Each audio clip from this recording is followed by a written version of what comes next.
We're gonna do today the vital sign of the patient, and we're gonna show how to do some physical exam. We're gonna examine the ear, the eye, the nose, the throat, beside the vital sign. Christina, she's gonna start with the blood pressure cuff on the patient.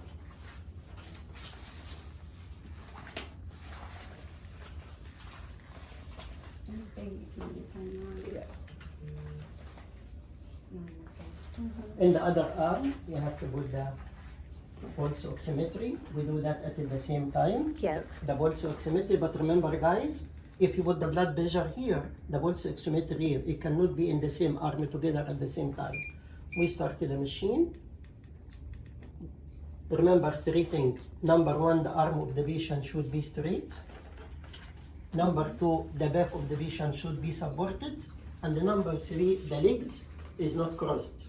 So the legs is not crossed, the back supported, and the arm at the level of the heart.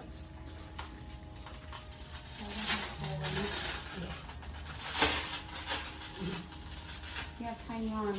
Yeah. It doesn't help. We used the other one yesterday. It had holes in it. Oh.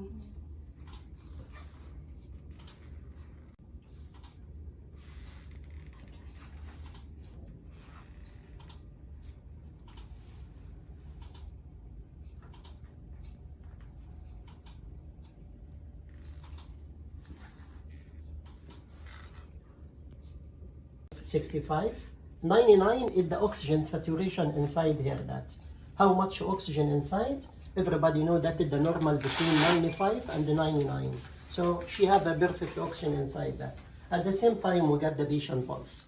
We're gonna do some examination. We're gonna shake the ear of the patient. The patient is down and get the light. She put the cover to prevent infection. And then go ahead. You pull the ear up and back and look inside the patient ear. If you found anything like wax, infection, discharge, anything, it have to be reported right away. Maybe we need to go the patient to the ENT doctor to see what is going on. Also, we have to examine the patient eye. Let the patient open the eye, look up and down for any condition. Just put the light here and see.